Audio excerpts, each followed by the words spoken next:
ចឹងបានខ្ញុំជំរាបជូនលោកអ្នកថាផ្ទះសម្បែងសំខាន់ណាស់ពីព្រោះយើងទាំងអស់គ្នាគឺយើងរស់នៅក្នុងផ្ទះនឹងច្រើនជាងនៅទីណាទាំងអស់ណាបាទចឹងផ្ទះសម្បែងដែលយើងរស់នៅនឹងបើយើងទិញឬមួយយើងមានទីតាំងល្អអានឹងយើងរស់នៅដោយសុខសាន្តយើងរស់នៅកាន់តែមានប៉ុន្តែបើសិនជាយើងទិញផ្ទះនេះខុសមានទីតាំងមិនត្រូវតាមហុងស៊ុយខុសឬមួយក៏ចំនៅកន្លែងណាដែលមិនគួរទិញវានឹងជះឥទ្ធិពលអាក្រក់វាធ្វើឲ្យអ្នកដែលនៅក្នុងផ្ទះហ្នឹងគ្មានសេចក្តីសុខ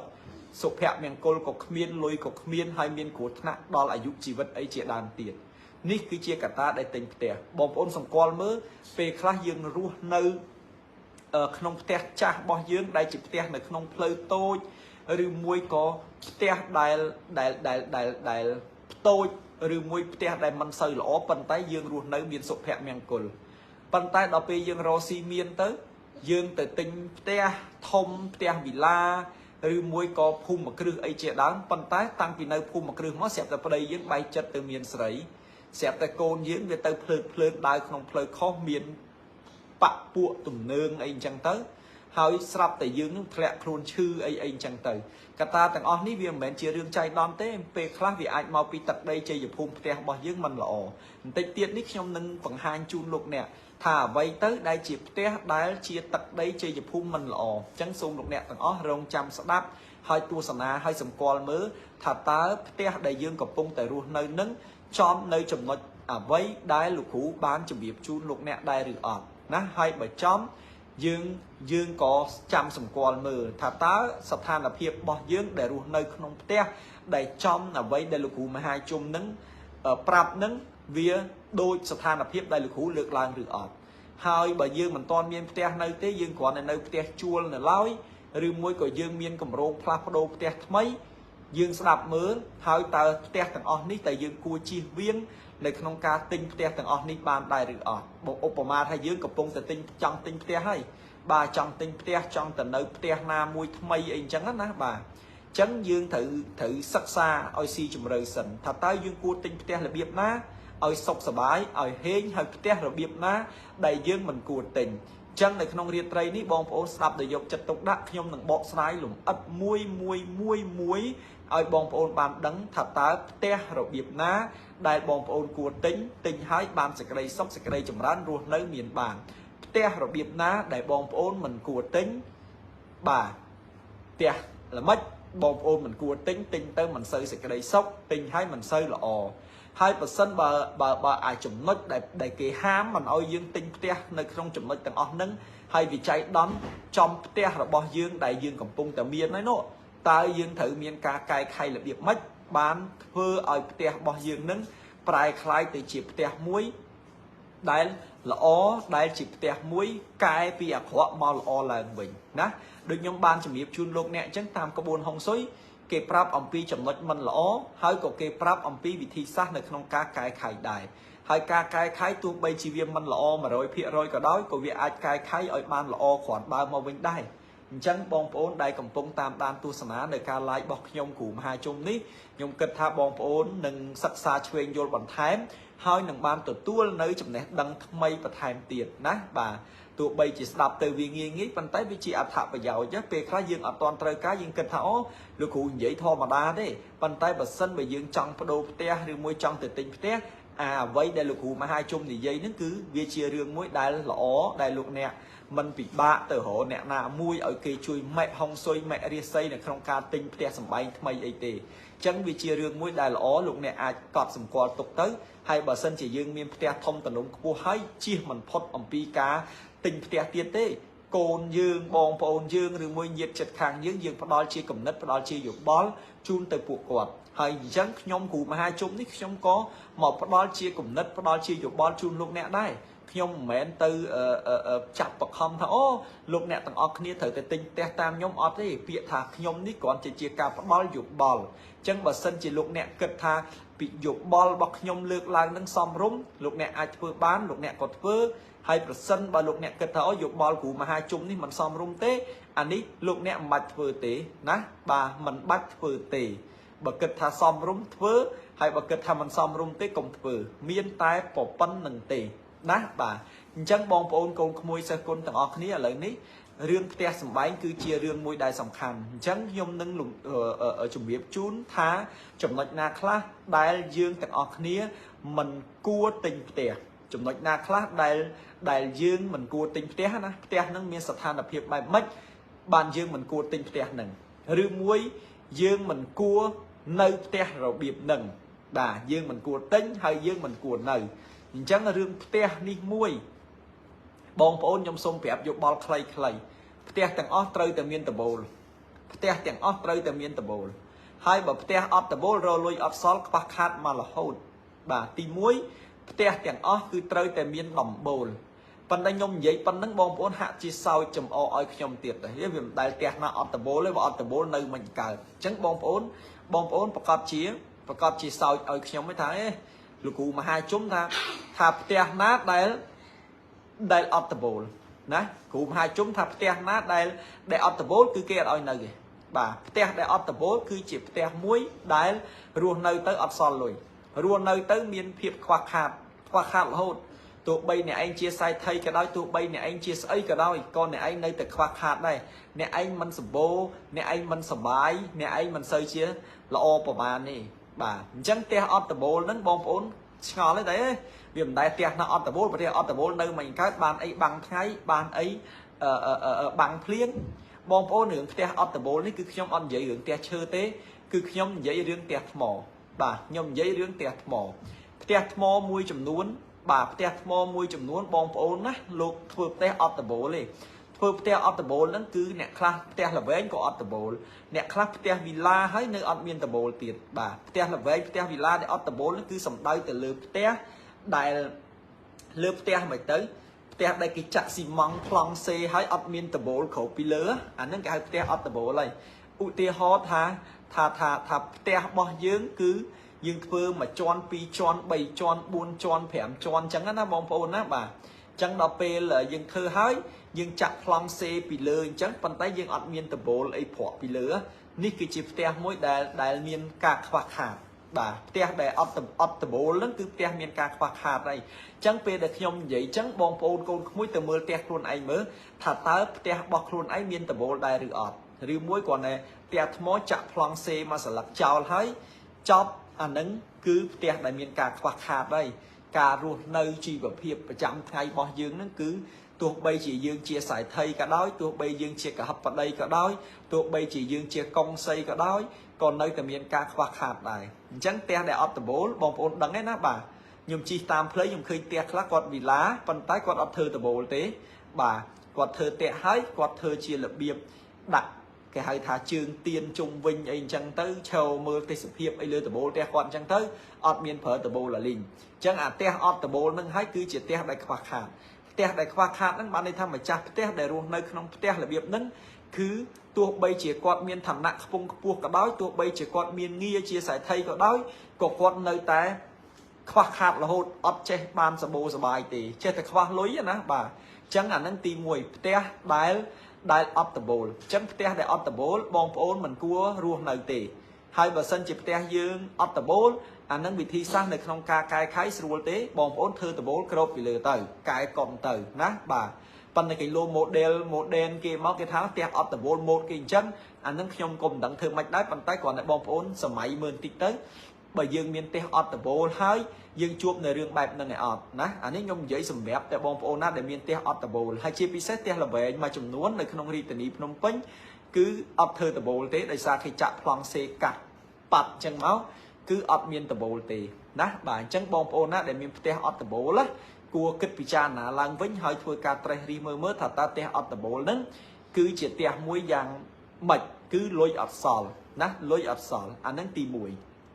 tí pi tia đại miền phơi bọc tia đại miền phơi bọc tia đại phơi khmoi đờ tia phơi bọc tia phơi khmoi đờ nó cứ sầm đai từ lượt tia hạt sò tê bong ôn là sò tê cứ chỉ hạt sò thi chẳng này chẳng tia dương chẳng miền phơi bị một móc bọc trong giường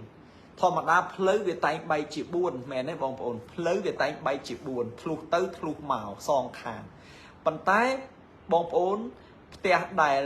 đại phơi bọc nó cứ sầm bàn này thà phơi bay chỉ bảy phơi miền tập bay ấy bộc màu bị mục tròn máu bay đám bay chuyên hãy ập trôi từ nông tế cứ khẳng nông bộc tròn nó cứ tia bỏ giường cứ tia bỏ giường chẳng cái hai thập tia pleu màu bộc rìu muối tia pleu màu đờ tia pleu bộc nó tia pleu màu đờ nó cứ chịu tia muối đá mình là ổ tỉ bản chân tia nơi nông bờ rây cái đây tia nơi nông tì na cả đòi rồi sân bờ tia đại pleu đại tia nó lại mà chua nó mà là về những lòng lấy mà là về mà pay mơn mà là về những sam sập mơn mà là về những ha sập mơn á bà hai bà sân chỉ trong tia standard mà là về ha sập mơn phần ta bảo tia để trong pleu bọc màu bị bọc nó cứ bà hai chỉ khẹt sam sập mơn ấy tỷ mình ban pin lấy đó 50 หมื่น đôi kỳ tỷ bài tha standard bộ rấy nâng tia tầng on nâng mà là về đồng lấy mà pay mơn $, đồng lấy mà pay mơn $, mà là về bên tay bờ tia dương trong pleu bọc máu mình học pleu bọc máu trong một tia dương món anh nâng cứ cái hai tia pleu khói đá anh nâng đồng lấy thề ai đồng lấy kia mà pay mơn đồng lấy dương ai phèm đọc mơn pi đọc mơn rư mỗi đọc mơn không kia vẹn cả nào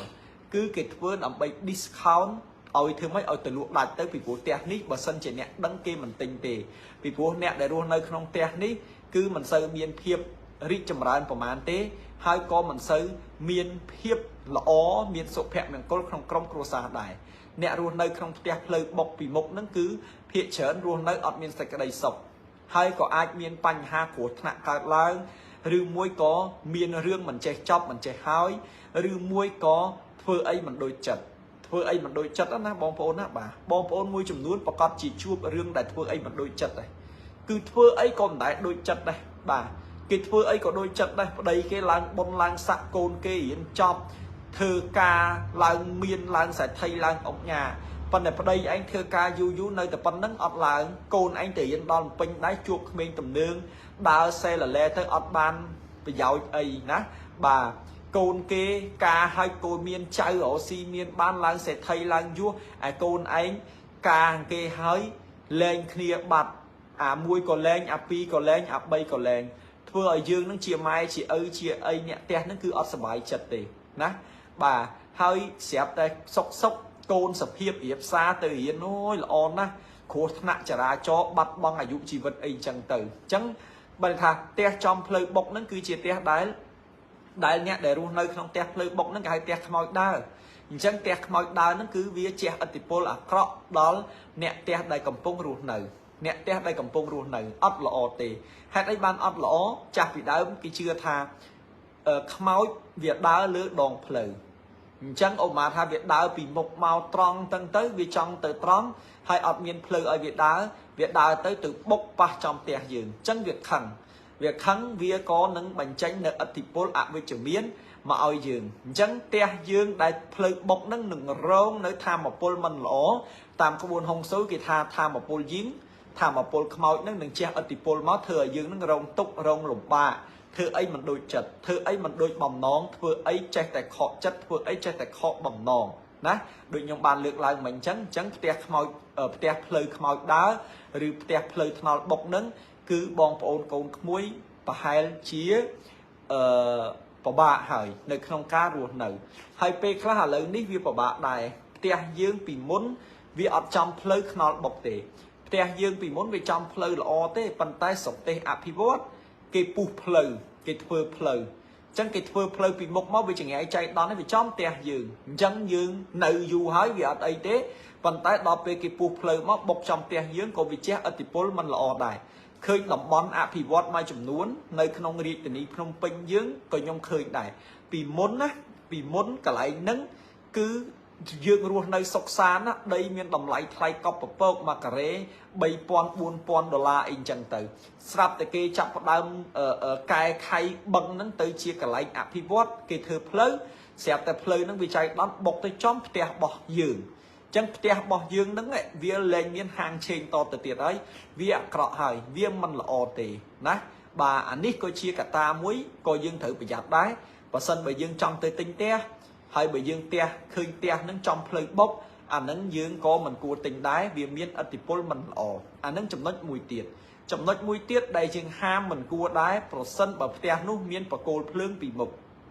bà miên và cô plương bị mục u tê ho tha ផ្ទះរបស់យើងនឹងបែរមុខទៅផ្លូវហើយមានបកគោលភ្លើងពីមុខបកគោលភ្លើងនឹងចែកជា3មួយបកគោលភ្លើងមួយបន្ទុកភ្លើងមួយកន្លែងបង្កើតភ្លើងណែកន្លែងបង្កើតភ្លើងកន្លែងបន្ទុកភ្លើងកន្លែងបកគោលភ្លើងអញ្ចឹងបកគោលភ្លើងគឺសំដៅទៅលើបកគោលដែលខ្សែភ្លើងរត់ពីលើអាហ្នឹងគេហៅបកគោលភ្លើងយើងឃើញហើយនៅក្នុងមុខផ្ទះយើងគ្រប់គ្នាហ្នឹងមិនថាខេត្តមិនថារាជធានីភ្នំពេញអីហ្នឹងគឺ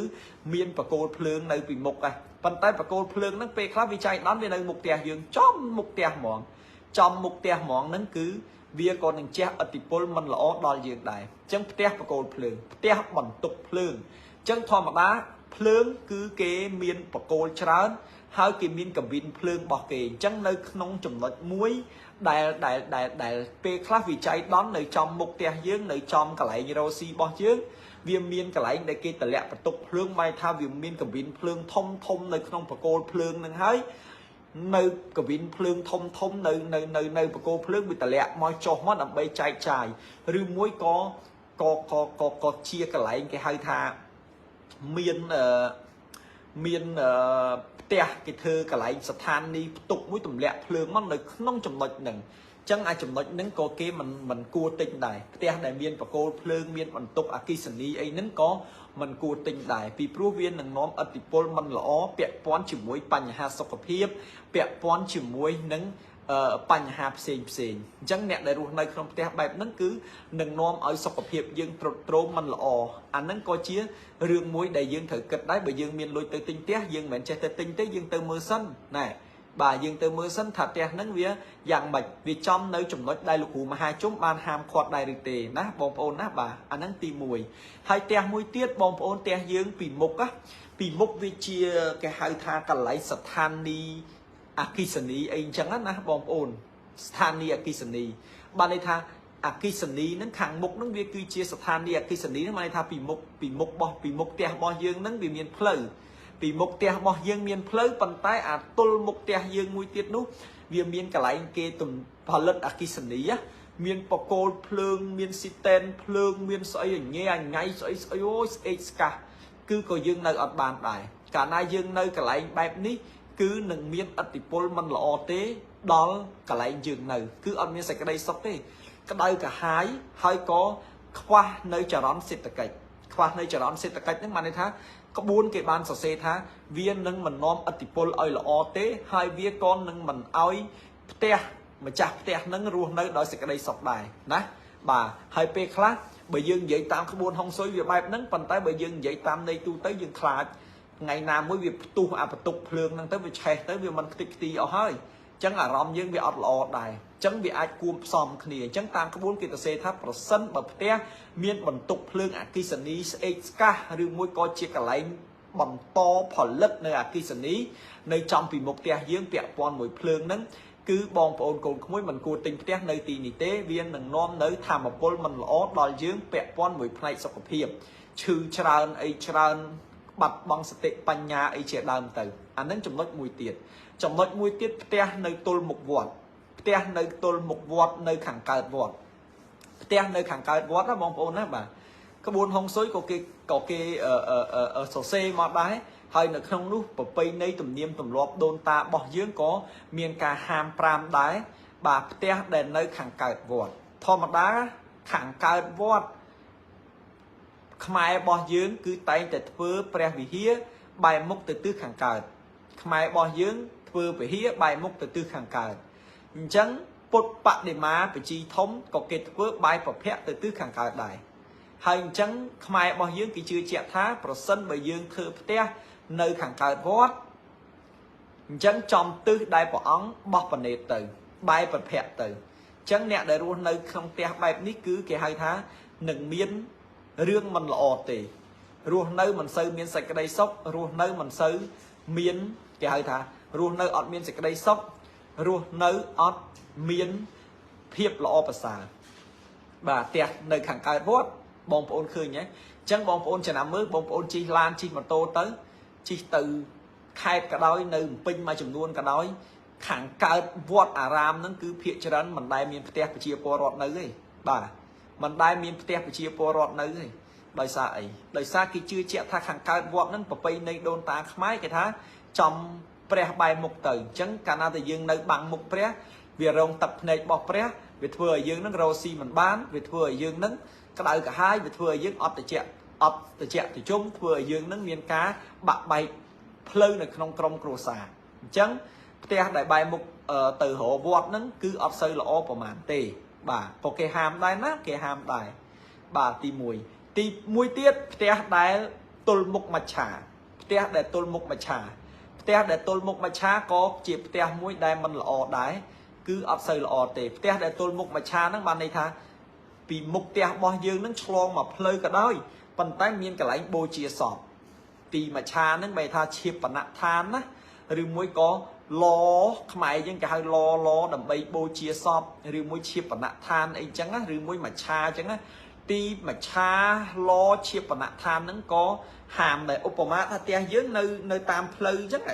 ប៉ុន្តែមុខផ្ទះយើងមានវត្តហើយស្រាប់តែវិច័យដន់នេះវាមានមច្ឆាមួយកន្លែងដុតខ្មោចហ្នឹងគេធ្វើពីមុខហ្នឹងហើយចឹងផ្ទះយើងវិច័យដន់ស្របទៅចំមុខមច្ឆា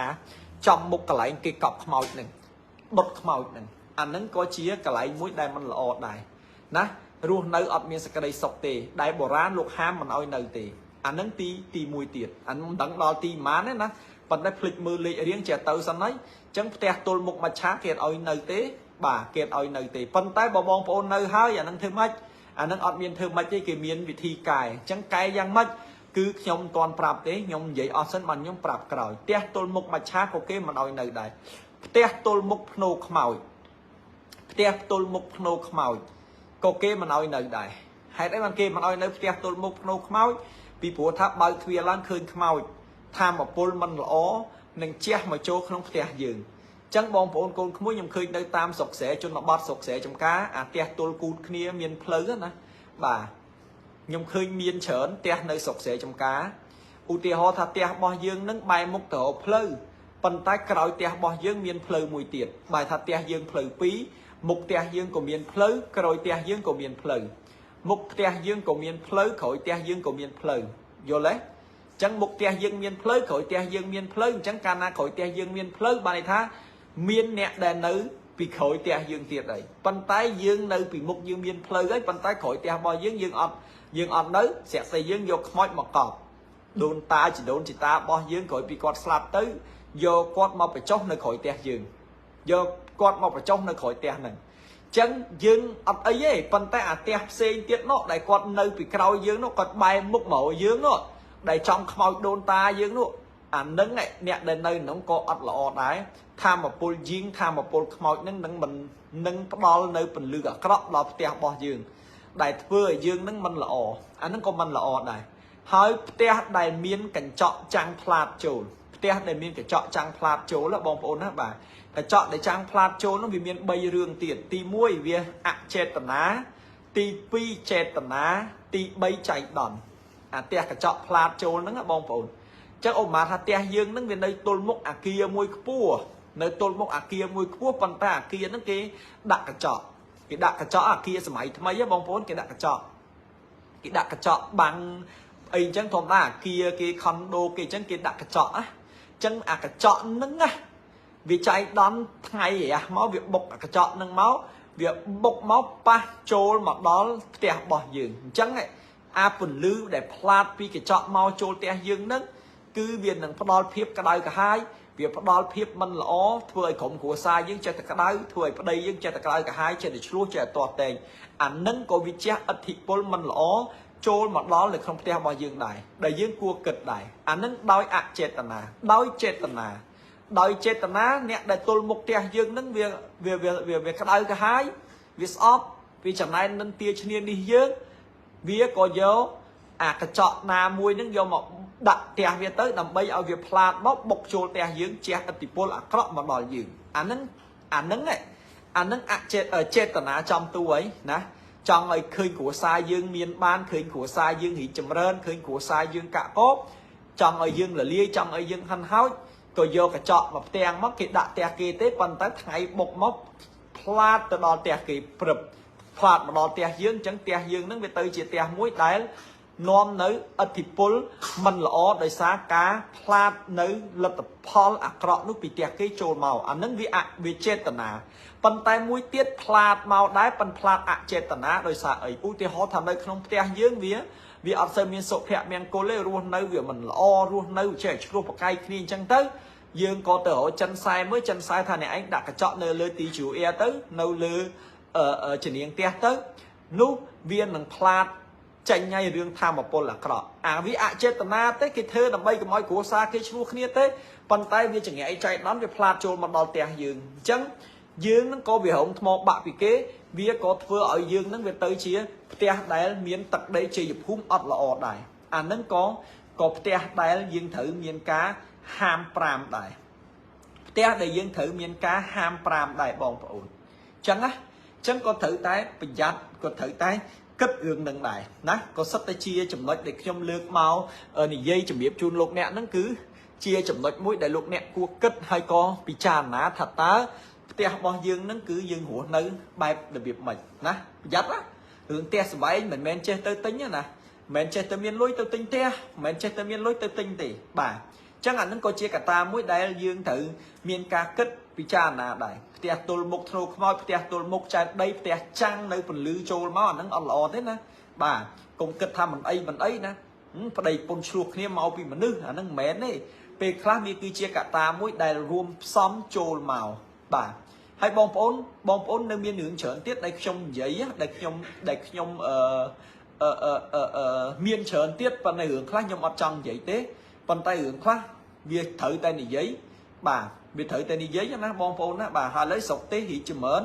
ស្រុកទេសរីកចម្រើនខ្លាំងហើយការអភិវឌ្ឍប្រទេសជាតិក៏កាន់តែល្អដែរសំណង់អាគារហេដ្ឋារចនាសម្ព័ន្ធអីក៏មានច្រើនដែរបាទប៉ុន្តែពេលខ្លះវាក៏មានការជះនៅធម្មពលមិនល្អខ្លះចូលមកដល់ផ្ទះយើងដែរបងប្អូនសម័យមើលណានៅកន្លែងណាក៏ដោយបងប្អូននៅកន្លែងណាក៏ដោយហាងឆេងអចលនៈទ្រព្យអីគឺឡើងខ្លាំងណាស់តម្លៃថ្លៃមែនទែនតំបន់ហ្នឹងប៉ុន្តែតែធ្វើស្ពានអាកាសកាប់ឲ្យដីហ្នឹងចុះថោកហ្មងអូតូម៉ាទិកគឺចុះថោកហ្មងឲ្យតែធ្វើស្ពានអាកាសបាទដូចថាដីមួយនៅចំណុចហ្នឹងកាលមុនផ្ទះហ្នឹងមកល្វែង$1 លានប៉ុន្តែតែធ្វើស្ពានអាកាសក្រោបពីលើឲ្យផ្ទះហ្នឹងចុះសល់300000ទេបាត់អស់70000ហើយហេតុអីបងប្អូនថាអូវាគ្មានហេតុអីទេមកវាគេធ្វើស្ពានពីលើទៅគ្មានអាណាជីកាត់គ្មានអាណាចូលទិញអានឹងក៏ត្រូវដែរបាទបងប្អូនមួយទៀតថាមកពីគេធ្វើស្ពានពីលើនោះវាអត់មានរាសីព្រោះគេជីកពីលើអានឹងក៏បានដែរប៉ុន្តែកត្តាទាំងអស់នេះវាគឺជាកត្តារួមផ្សំផងវាជាកត្តាមួយដែលគេហៅសច្ចានុមត្តវាអត្តនោមត្តមកចេញអញ្ចឹងដោយសារថាគេធ្វើស្ពានពីលើហ្នឹងកាលមុនផ្លូវធំ50ម៉ែត្រឥឡូវគេកាត់ស្ពានអស់សល់ម្ខាង5ម៉ែត្រហ្នឹងអញ្ចឹងវាមិនចុះថោកបងប្អូនឃើញហ៎តាមគ្រប់កន្លែងបងប្អូនកាលពីមិនទាន់ធ្វើស្ពានកាត់ដីថ្លៃដល់ពេលទៅធ្វើស្ពានឲ្យដីចុះថោកអាស្ពានអាកាសយើងខ្ពស់ហ្នឹងអញ្ចឹងអ្នកដែលរស់នៅពីមកជួរនៅស្ពានអាកាសហ្នឹងក៏ជះនៅឥទ្ធិពលមិនល្អមួយចំនួនចូលមកដែរហើយអញ្ចឹងយើងមិនបាច់និយាយថាវាខុសហុងស៊ុយទេបងប្អូនគ្រាន់សម័យមើលទៅថាដីកាលមុន1ការ៉េ2000ស្រាប់តែគេធ្វើស្ពានក្រោយពីលើដីចុះថោកបាត់អាហ្នឹងវាខុសបាត់ហើយវាមិនល្អមួយបាត់ហើយមិនបាច់ខ្ញុំទៅនិយាយថាវាខុសហុងស៊ុយអីទេបងប្អូនគិតខ្លួនឯងបងប្អូនសម័យមើលនៅលើផ្លូវធំមួយផ្ទះមួយល្វែង1 លានប៉ុន្តែបើសិនជាគម្រោងកន្លែងនឹងស្ទះគេធ្វើស្ពានអាកាសនៅពីលើហាងឆេងហ្នឹងកប់ហើយ1 លានបើមិនធ្លាក់ពាក់កណ្ដាលសោះ500000ទេមិនបាច់ទេអញ្ចឹងបងប្អូនមិនបាច់ខ្ញុំនិយាយរឿងហុងស៊ុយទេបងប្អូនធ្វើការពិចារណាដោយខ្លួនឯងដឹងហើយគ្រាន់តែធ្វើស្ពានក្រោបពីលើព្រាតព្រឹបផ្ទះយើងគឺចាប់ផ្ដើមធ្លាក់បាត់ហើយចាប់ផ្ដើមធ្លាក់បាត់ហើយបងប្អូនណាបាទហើយបងប្អូនខ្ញុំនឹងនិយាយទៀតខ្ញុំចង់និយាយទៀតពេលខ្លះបងប្អូនឃើញហើយគេហែខ្មោចគេវៀងណាបងប្អូនណាគេមិនហែក្រោមស្ពានទេហើយក៏គេមិនហែក្រោមស្ពានដែរគេសុកចិត្តវៀងលិចវៀងកើតវៀងជើងវៀងត្បូងដើម្បីនៅក្រោបពីលើស្ពាននោះនៅក្រោបពីលើស្ពានហ្នឹងអញ្ចឹងបងប្អូនត្រូវតែប្រយ័ត្នប្រយែងតិចរឿងហ្នឹងហើយបើមានលុយទិញដីគេលក់ដីឲ្យក្រោមស្ពានអាកាសហ្នឹងថោកទៅទិញកុំទិញមិនល្អទេអត់ល្អទេណាបាទអញ្ចឹងខ្ញុំប្រាប់ថាកុំទិញទោះបីជាផ្ទះហ្នឹងកាលមុន1 លានអញចាំចិត្តចង់ទិញហើយអញលក់ឲ្យអញឥឡូវគេធ្វើស្ពានពីលើអញលក់អញ300000ក៏អញអត់ទិញដែរអត់ឲ្យទិញទេអញ្ចឹងបងប្អូនណាមិនមែនបងប្អូនមានលុយហើយចេះទៅទិញអត់ទេណាមុនទិញគិតត្រេះរិះពិចារណាផងអញ្ចឹងចំណុចទាំងអស់នេះខ្ញុំសារបានមកវិញផ្ទះដែលអត់ដបូលទី1ផ្ ផ្ទះដែលអត់ដបូលនៅអត់បានអត់ឲ្យទិញទី2ទី2ស្អីទៀតផ្ទះដែលចំថ្នល់បុកបែរថាផ្លូវបុកចំទី3ផ្ទះដែលទល់មុខវត្តផ្ទះដែលទល់មុខមច្ឆាផ្ទះដែលកញ្ចក់ចាំងចូលផ្ទះដែលទល់មុខធ្នូខ្មោចផ្ទះដែលនៅក្រោមស្ពានហើយនឹងចំណុចមួយចំនួនទៀតដូចខ្ញុំនិយាយមកអញ្ចឹងផ្ទះពីមុខបកគោលភ្លើងផ្ទះពីមុខបន្ទប់ភ្លើងផ្ទះពីមុខរោងចក្រផលិតថាមពលអគ្គិសនីចំណុចទាំងអស់ហ្នឹងហើយដែលជាកន្លែងមួយដែលយើងរស់នៅមិនសូវបានសេចក្តីសុខដែលយើងរស់នៅទៅមានចំនួនឆ្លោះទាស់តែងគ្នាអីអញ្ចឹងណាបងប្អូនខ្លះភ្លេចគិតណាកាលមុននៅផ្ទះតូចស្រាប់តែនៅផ្ទះតូចមានសុភមង្គលកូនចៅស្រឡាញ់គ្នាល្អក់ល្អឿនជាមួយគ្នាប្តីប្រពន្ធមានសុភមង្គលណាមកបន្ទប់ដេកទាល់ជើងគ្នាក៏រស់នៅមានសេចក្តីសុខដែរអត់មានបញ្ហាទេហើយស្រាប់តែមានលុយមានបានទៅទិញផ្ទះវិឡាមួយស្កឹមស្កៃចែកគ្នាម្នាក់មកបន្ទប់ម្នាក់មកបន្ទប់ប្តីដែលធ្លាប់តែស្រឡាញ់ហ្នឹងទៅសេលលែបាត់ទៅមានស្រីចឹងទៅកូនធ្លាប់តែល្អក់ល្អឿនស្រឡាញ់បងស្រឡាញ់ប្អូនវាទៅជាខំគ្នាវាយគ្នាឆ្លោះគ្នាចំណែននិន្ទាឈ្នានេះបងប្អូនឯងចឹងទៅធ្លាប់តែមានសុខភាពល្អប្រែជាឈឺប្រែជាមានវិបត្តិអីកើតឡើងចឹងទៅធ្លាប់តែគ្រួសារនឹងសុខដុមរមនាស្រាប់តែមានគ្រោះថ្នាក់មានឧបតវហេតុរហូតឈានទៅដល់ការបាត់បង់នៅជីវិតអីជាដើមទៀតអញ្ចឹងទាំងអស់នឹងហើយគឺយើងភ្លេចគិតយើងមើលរំលងពេលខ្លះយើងថាកូនអញគ្រោះថ្នាក់ចរាចរណ៍មកវាជិះលឿនហើយអញ្ចឹងគេជិះលឿនគ្រប់គ្នាក៏ងាប់គេអស់ទៅប្តីអញមានស្រីមកពីគាត់នឹងមានស្រីអញ្ចឹងប្តីគេគ្រប់គ្នាមិនមានស្រីទាំងអស់គ្នាទៅបាទអញ្ចឹងណាឬមួយក៏រឿងផ្សេងទៀតប៉ុន្តែពេលខ្លះចំណុចតិចតួចដែលបងប្អូនគិតហ្នឹងគឺមកពីកតាផ្ទះរបស់យើងអញ្ចឹងយើងបានជ្រុលជាទិញផ្ទះទាំងអស់នេះមកហើយយើងលក់វិញអត់យើងលក់វិញដូរផ្ទះថ្មីបើលក់វិញដូរផ្ទះថ្មីបានលក់ទៅប៉ុន្តែរឿងលក់ដូរមិនងាយទេគេក៏មានភ្នែកមើលគេក៏ឆ្លាតដែរបើផ្ទះយើងចំកន្លែងមិនល្អហើយយើងលក់ក៏គេមិនទិញដែរយើងដឹងតែផ្ទះអញអត់ល្អទេអញលក់ចេញដើម្បីដូរថ្មីលក់បានប៉ុន្តែទីមួយដូចខ្ញុំនិយាយយើងលក់បានថោកតម្លៃថោកអាហ្នឹងគឺលក់បានហើយទី2គេអត់ទិញមកព្រោះគេចេះដែរគេលឺគ្រូមហាជុំនិយាយគេចេះដែរផ្ទះយើងចំផ្លូវបុកផ្ទះយើងមានបកគោលភ្លើងពីមុខផ្ទះយើងនៅក្រោមស្ពានផ្ទះយើងមានមច្ឆាពីមុខផ្ទះយើងមានចែកដីពីមុខផ្ទះយើងមានភ្នោខ្មោចគេកប់ពីមុខផ្ទះយើងចំកន្លែងរោងចក្រផលិតអគ្គិសនីពីមុខផ្ទះយើងចំថ្នល់មកបុកផ្ទះយើងមានកញ្ចក់អគារអីផ្លាតចូលមកឬមួយក៏មានបញ្ហាផ្សេងកើតឡើងមកគេនៅគេមិនទិញទេគេដឹងដែរគេមិនទិញយើងចង់លក់យើងនៅអត់សុខគេក៏គេមិនទិញទេព្រោះគេចេះមើលដែរបាទអញ្ចឹងគេអត់ទិញទេអញ្ចឹងយើងនៅបន្តនៅតទៀតឬមួយក៏យើងទុកផ្ទះនឹងចោលទៅនៅផ្ទះថ្មីអត់ចម្លើយនៅអត់បានទេព្រោះផ្ទះនឹងបងមលួសមិនទាន់អស់ហ្នឹងទៅនៅណាសងគេមិនទាន់រួចផងអីអញ្ចឹងទៅអញ្ចឹងវិធីសាស្ត្រនៅក្នុងការកែខៃមានបងប្អូនមានណាបើតាមក្បួនគ្រូគេផ្សេងខ្ញុំអត់ដឹងប្រហែលជាគេឲ្យយើងធ្វើអីដូរពណ៌ផ្ទះរៀបចំវាយចដាវាយអីកែខៃទៅហើយប៉ុន្តែវិធីសាស្ត្ររបស់ខ្ញុំគ្រូមហាជុំបងប្អូនខ្ញុំសូមជម្រាបជូនមានតាមក្បួនហុងស៊ុយចិនគេឲ្យយើងយកកញ្ចក់8ទិសកញ្ចក់8ទិសហ្នឹងមិនមែនកញ្ចក់8ទិសធម្មតាលក់តាមផ្សារអីទេណាអត់ទេណាកញ្ចក់8ទិសនេះគឺជាប្រភេទកញ្ចក់ហុងស៊ុយ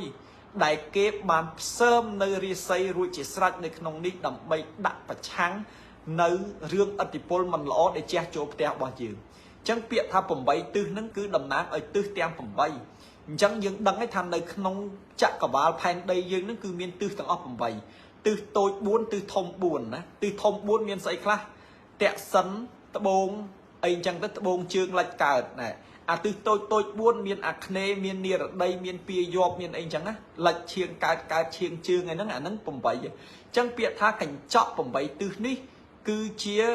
យ័ន្ត8ទិសដ៏ស័ក្តិសិទ្ធិអញ្ចឹងយ័ន្ត8ទិសនេះគឺវាមានឥទ្ធិពលដើម្បីរុញច្រានបង្ក្រាបនៅរាល់អ្វីដែលមិនល្អ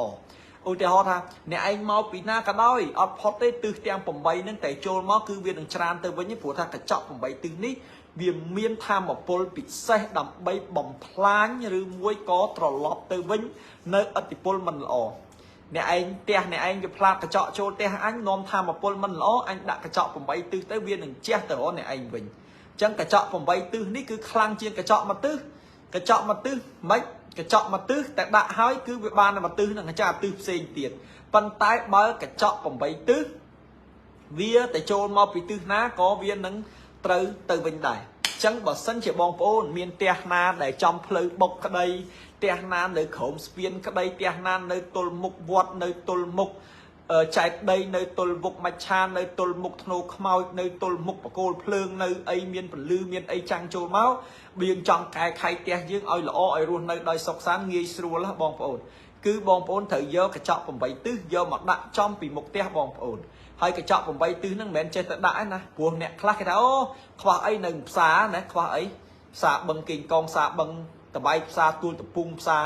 ទួលកសាំងផ្សារអីខ្វះទេកញ្ចក់8ទិសយកទៅដាក់មិនមែនទេបងប្អូនដាក់ឲ្យនៅទៅដដែលហ្នឹងអត់ផ្លែកទេដោយសារកញ្ចក់8ទិសអត់ត្រូវប៉ុន្តែបើតាមក្បួនកញ្ចក់8ទិសហ្នឹងតលតែមាននៅគេហៅថាការផ្សើមពិសេសណាបញ្ចុះបញ្ចូលនៅមុនអាគមគេហៅយន់រាហ៊ូដាក់បញ្ចូលក្នុងហ្នឹងហើយមានចរិតនៅអក្សរដែលជាអក្សរកម្ចាត់នៅខ្មោចព្រាយបិសាចតាមវិធានតាមវិជាថៃសានឡាយជឿឲ្យបងប្អូនទៀតអញ្ចឹងបងប្អូនកូនក្មួយលោកអ្នកបើសិនបើមានផ្ទះបែបហ្នឹងហើយចង់កែខៃផ្ទះយើងឲ្យល្អជៀសវាងនៅផ្ទះដែលមានហុងស៊ុយមិនល្អបងប្អូនអាចជាវកញ្ចក់8ទិសពីលោកគ្រូមហាជុំយកទៅដាក់នៅក្នុងផ្ទះរបស់បងប្អូនសួរថាលោកគ្រូកញ្ចក់8ទិសនេះយកទៅដាក់នៅណាដាក់នៅពីលើទ្វារដាក់នៅពីលើទ្វារចូលផ្ទះធម្មតាផ្ទះយើងមួយតែងតែមានទ្វារចូលហើយមែនទេបាទតែងតែមានទ្វារចូលហើយអញ្ចឹងលើទ្វារមានអាធ្នឹមហ្នឹងអញ្ចឹងពីលើទ្វារហ្នឹងបងប្អូនត្រូវដាក់កញ្ចក់8ទិសនេះទៅដាក់ឲ្យបងប្អូនមានសេចក្តីសុខសេចក្តីសប្បាយដាក់ឲ្យបងប្អូននឹងហេងនឹងជោគជ័យកែប្រែគ្រប់ស្ថានភាពផ្ទះយើងមកវិញចឹងរឿងកញ្ចក់8ទិសនេះបងប្អូនធ្លាប់ជាវគ្រូមហាជុំម្ដងហើយកាលពីប្រហែលខែមុនប៉ុន្តែឥឡូវនេះលោកគ្រូទឹកនឹងបានធ្វើថ្មីចំនួន50កញ្ចក់បងប្អូនណាចង់បានលោកអ្នកអាចឆាតចូលទៅក្នុង page ដែលខ្ញុំកំពុងតឡាយហ្នឹងជាវនៅកញ្ចក់8ទិសនេះទៅហើយប៉ះសិនបើបងប្អូនណាមិនចេះឆាតចូល page ទេខ្លាចចំ page បោកប្រាស់ខ្លាចចំ page ចោលពីព្រោះថាខ្ញុំជឿជាក់ថាក្រោយពីខ្ញុំ live ហើយមានអ្នកមួយចំនួនយក page យកវីដេអូខ្ញុំទៅដាក់បន្តហើយបងប្អូនច្រឡំឆាតចូល page គេតម្លាក់លេខឲ្យផ្ដេសផ្ដាស់បងប្អូនវេលុយឲ្យគេហើយគេប្លុកបងប្អូនចោលបានអាហ្នឹងចំពួកចោលប៉ុន្តែបើបងប្អូនឆ្លាតចេះមើលនៅក្នុង page ហ្នឹងបងប្អូនដឹងហើយបងប្អូនឆ្លាតបងប្អូន flexible មើលដឹងហើយថា page លោកគ្រូមហាជុំមិនមែន page អ្នក like 4-5 នាក់10នាក់20នាក់ទេ page គ្រូមហាជុំ page ខ្ញុំកំពុងតឡាយហ្នឹងគឺមានអ្នក like ជិត500000នាក់បាទ page អក្សរអង់គ្លេសអៀងគង្គីហើយត្រេមួយលោកគ្រូមហាជុំហ្នឹងមានអ្នក like ដល់ទៅជិត500000នាក់បាទហើយ page មួយទៀតហុងស៊ុយដកឃ្លាលោកគ្រូមហាជុំមានអ្នក follow ជិត100,000នាក់ចឹងសិតតែជា page ផ្លូវការធំរបស់ខ្ញុំមាន2ហ្នឹងណាបងប្អូនឆាតសួរទៅកញ្ចក់8ទិសហ្នឹងអស់ទៅនៅហើយមានប្រមាណហើយបើសិនជាបងប្អូនថាមិនច្បាស់លាស់ទេបងប្អូនអាចតំណតំណងតាមប្រព័ន្ធ Telegram គឺមាន099 40 8637 099 40 8637 070 29 29 38 099 40 8637 070 29 29 38លេខទាំងពីរនេះគឺជាលេខមាន Telegram បងប្អូនសេវទៅសេវលេខហ្នឹងទៅហាយ Telegram មកគឺតាក់ទងជាវកញ្ចក់8ទិសនេះបានប៉ុន្តែកញ្ចក់8ទិសនេះខ្ញុំសូមជម្រាបមានតែ50កញ្ចក់ទេគ្រាន់អ្នកកំងខ្ញុំបោះអស់30ទៅហើយបងប្អូនណាចង់បានប្រញាប់ជាវទៅណាបងប្អូនណាបាទគេឲ្យសញ្ញាមកថាកញ្ចក់8ទិសនេះអស់ហើយបងប្អូនចិត្តអស់ហើយមិនមែនអស់ទេចិត្តអស់ហើយសល់តិចតួចទេហើយបងប្អូនណាចង់បានកញ្ចក់8ទិសនេះយកទៅព្យួរនៅផ្ទះអានឹងជាវទៅបងប្អូនថាលោកគ្រូផ្ទះខ្ញុំអត់ថ្នល់បុកផ្ទះខ្ញុំអត់មានចែកដីផ្ទះខ្ញុំអត់អីទាំងអស់ប៉ុន្តែបើខ្ញុំចង់ដាក់កញ្ចក់8ទិសនឹងបានទេអត់ដាក់បានណាគេអាក្រក់គេដាក់មកកែជាល្អបានហើយអញ្ចឹងទំមផ្ទះយើងនឹងអត់អីទេយើងដាក់ទៅកាន់តែរីកចម្រើនការពារខ្មោចព្រាយបិសាចពពួកអភូតអាក្រក់ដែលវាមកយាយីយើងណាហើយបើដាក់កញ្ចក់8ទិសនៅមុខផ្ទះបងប្អូនលែងព្រួយលែងភ័យអារឿងគេធ្វើអំពើធ្វើអំពាន់អីលែងទៀតព្រោះអ្នកខ្លះចូលចិត្តថាអាធ្វើអំពើអាធ្វើអីដាក់យើងចំណែននិនទាឈ្នានេះយើងណាកូនឃើញយើងលក់ដាច់ជាងឃើញយើងមានជាងអីចឹងអូប្រឹងធ្វើអំពើធ្វើអំពាន់ដាក់យើង bật tích bật đa xa dương chân ngày thơ ấy thơ tới anh tha tới anh khó anh vô cái chọn bằng bay từ móc chua búp nừng mục tia anh hơi ở này trong máu đó máu tầng ngọt tàu ngọt say nè có máu tới à vây tầng lai nó nừng bò bia chia trái về từ hộ mà cha đời mình bom ôn xuôi chúng ta lục hụ và cái thơ với ngày còn hơi thơ mới dương miền ria xây cua hay ọt ngóp việc plat từ kia bên kia ngóp dương bạp ọt chầm nói soi tham mấy thử bạp phù dương ọt ban thơ ấy kỳ phóng kỳ thơ đại dương này bàn tay việc plat từ bên kia ngóp luôn kia ta anh nâng cái hai thằng cam ỏi phó lá u thì họ ta kỳ vô bãi đặt năm pol mà ỏi dương trắng dương ọt xí hơi dương hỗn đạo nhẹ nu si vĩnh hay kia si tới phố là nâng chia cầm hộp bò kia ta vì ọt miền mọt đi tề trắng đôi trẻ đánh cái thơm pơ đại dương trắng cái pon thời tia dương chẳng nghe thời tia dương miền chủng lúa chua to tên kia thời tia dương nâng miền bành hàm chạy trọng chạy hói bàn tay và sân chỉ cái thơ dương máu việc plat tổ mà cha kia vĩnh nâng vía có chia cam pia bọc kỳ tế vì ở miền mọi dương nâng bạp bom cho mùi tê ná bom ôn ná bàn chân ở tịp pol này cái chọc bằng bảy tư ní cứ và cái xạ sật ná bà hãy bom lục hùm hai chúng cứ vừa lái tam khẩu ôn khát hông xối hơi miền cà riệp trong dạng trầm trời chân bom ôn con mũi lục cầm pung từ tam đan tu sná nâng lục này ai chiêu nơi cái chọc bằng bảy tư ní bàn ná bà dương này so tịch tuổi đầm bảy ấy lục nhẹ chiếu chiều ấy lươn tới ná bom ôn ná bà